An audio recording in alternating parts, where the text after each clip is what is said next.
those hipsters, I wanna dance. I said, don't stop, don't stop, don't stop talking to me.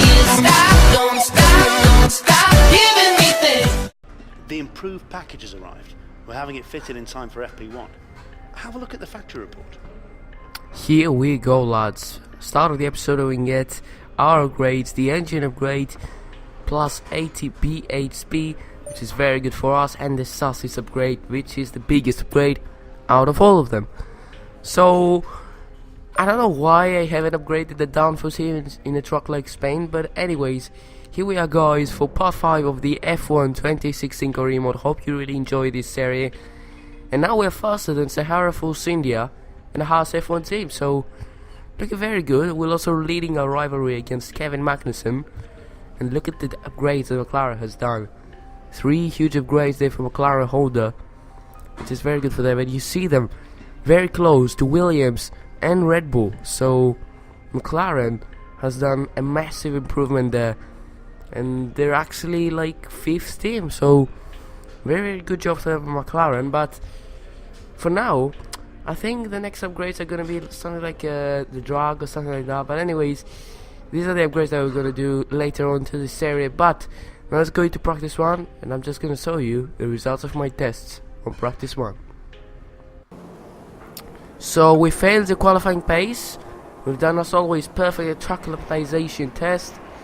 And for the first time in this area, we have completed the tire management test. What a wonderful day to start. What a wonderful way to start the Spanish Grand Prix. But you know, as always, qualifying pace wasn't here. But let's go to qualifying, guys. At the Circuit de Barcelona, Catalonia for the start of today's qualifying session.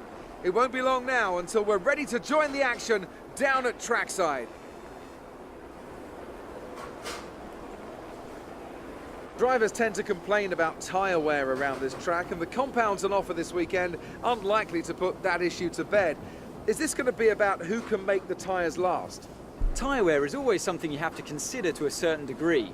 Finding a good car balance that suits the circuit will help prolong the life of the tyre, but it's true that some circuits, such as this one, are more challenging than others. How hard you can push them depends on your strategy and how tight the battle is around you. So here we are, guys, qualifying session of the Spanish Grand Prix starting. This qualifying session, I'm looking very forward to it. And Spain, for anyone wondering, is one of my favorite circuits to drive on. So just gonna go to my lap and show how I've done. So this is my qualifying lap. I'm not gonna talk a lot. I'm just gonna stop talking and let you enjoy it. It might not be the best. It for sure isn't the best, but just gonna let you enjoy it.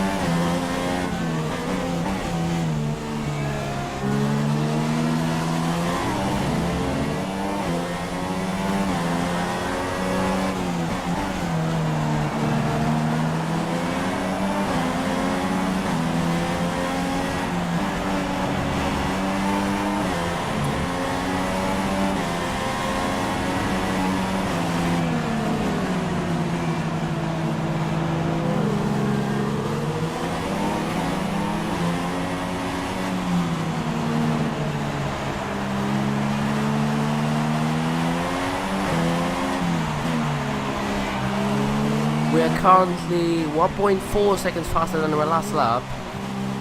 Now coming into the exit, it could be much better now through the exit, and it's going to be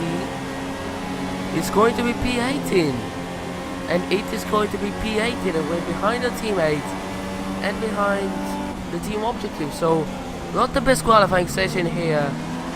In the rest of the session, I just couldn't improve, so I'm just gonna go to the race and hope that the race pace is good, and of course, as always, the race start is going to be perfect. What does the Spanish Grand Prix have in store for us today, I wonder?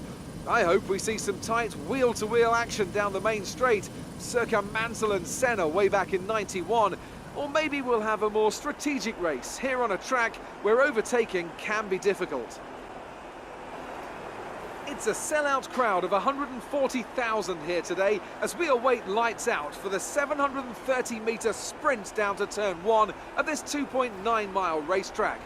Overtaking is challenging through these 16 corners, but there's still a lot of high-speed excitement to be found, including the flat-out turn 3 and the terrifying blind right of turn 9.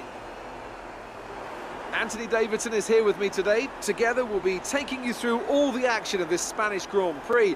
It can be hard for the cars to follow each other closely here due to the dirty air coming off the car in front. So perhaps we're looking at a more strategic Grand Prix, Ant. What do you think on that? I'm not too sure about that, Crofty. I mean, yes, as you say, it's hard to follow around here, but if you're brave on the brakes, you can get the job done down into turn 1, which is a medium-speed corner, so you have to be committed. And looking down at this grid today, I think we're going to see 1 or 2 drivers making a move from a long way back, maybe try to force their opponent into a mistake. I don't think this is a race that's going to be purely decided in the pit stops. We were expecting you to finish 16th or better today. So guys, here we are, ready for the start of the Spanish Grand Prix. And you're all going to be wondering, why are you so happy with that weather? Well, if it is intermediate conditions, which I believe it is, the AI ahead that it is pretty much not that fast in intermediate conditions, and I could be able to get a lot of positions. So, of course, as always, we're going to go for the one-stop strategy. It seems pretty legit to me. Where the hell would it stop 2 times for Inters? But anyways, weather could change, weather could get worse, weather could get better. You never know what can happen here. But let's just start the formation lap. Hope that we can do very well. I'm really looking forward to it. Like, after the intermediate conditions came, I have so many expectations for this race. But first of all, we have to get on temperature those intermediate tires, which is going to be pretty hard. 70 temperature. What the fuck is that? 69, 68 fell. It just falls every single lap. Oh my god. Every single turn I do. We have to get them up. Come on.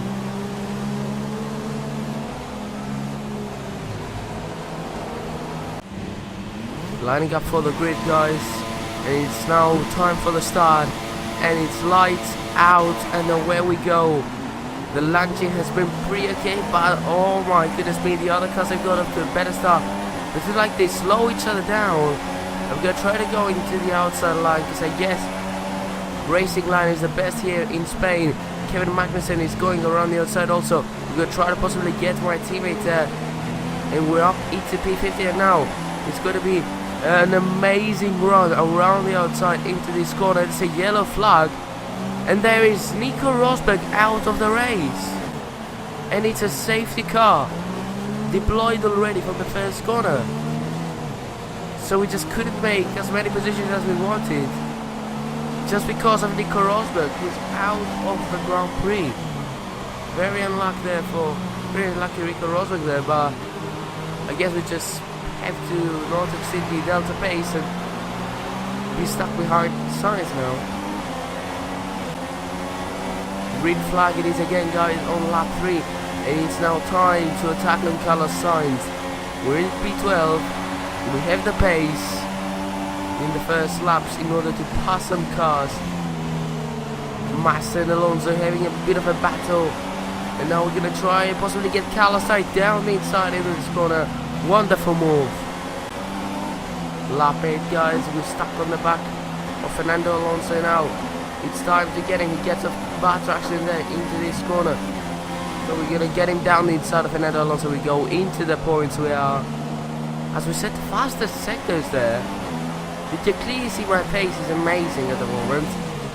Down the inside of Massa we go. I don't want to lose any time behind slower cars. So we're up into P9, guys.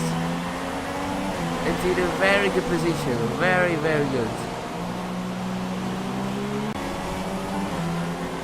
So we've done our pit stop, for anyone wondering. I didn't show it to you because my PS4 recorder just stopped working for some weird reason. But anyways, after the pit stop phase, we're into P6. We've done some overtakes, but with 6 laps remaining, Jenson Button is stuck behind me. and he desperately wants to overtake me, so I don't know. Last lap, guys, last corners. Batten couldn't overtake us. I'm sorry for not showing you once again the pit stops, but I don't care about that. We're gonna come across the line. I don't care about that because we're gonna come across the line to be in 6th place in that Renault. Our greatest drive ever in this career mode, and our best position, best finishing position ever. Like, really, that was my best race, and I was accepting it in a truck like this. Anthony, what do you think made the difference here? Well, they clearly have a car that comes alive in the kind of conditions we were dealing with today. It's a very balanced package in the wet, and what that means is that the drivers have confidence to attack. And having that confidence gets you on the power earlier, it lets you brake later, and can put you a long way up the road. And here are our podium drivers today after that excellent race. They've excelled here, as they so often do, and it's a well-deserved victory. Mercedes, then, are on top today. So guys, it was really an amazing race. The strategy paid off. We moved up into P6 with the strategy.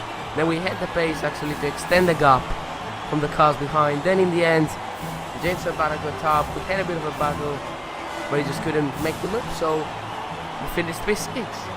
So then, it's time to see how this result affects the Drivers' Championship. Lewis Hamilton takes over the lead of the Drivers' Championship after an excellent result. And now I'd like to ask you, Anthony Davidson, who was your driver of the day? It's a difficult one, but I'll have to go for the Renault driver. Thank Look you at where very they much. finished compared to where they started.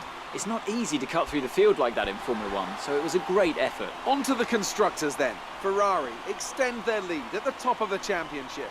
Meanwhile, Renault move up the table with another strong performance this weekend. That's it for today's Grand Prix, and from Ant and I, it's goodbye and see you again next time. You can clearly understand that from 18th to 6th, it's not something easy. You know, we gained 12 positions in today's Grand Prix, so unbelievable race. Like, you don't get races like this very often, but as I told you, it's one of my favorite tracks. The conditions are And very after good. this round of the World Championship, here's how things we ended look up in the 6th drivers' place. table. Lewis Hamilton takes over the lead of the Drivers' Championship after an excellent result. Moving on to the driver of the day then. Anthony Davidson, who would you go for? It's a difficult one, but I'll have to go for the Renault driver. Why are they pushed and repeating pushed it? and found some fantastic performance.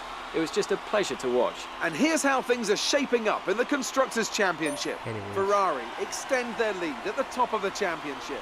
Meanwhile, Renault move up the table with another strong performance this weekend. Well, what a weekend that has been. Please join us next time for another thrilling instalment of this Formula One season. I don't know what it is. It must be a bug, repeating whatever they said before. But anyways, we moved up into P7 in the constructor standings. In the drivers, we moved up into 11 after a very good performance there.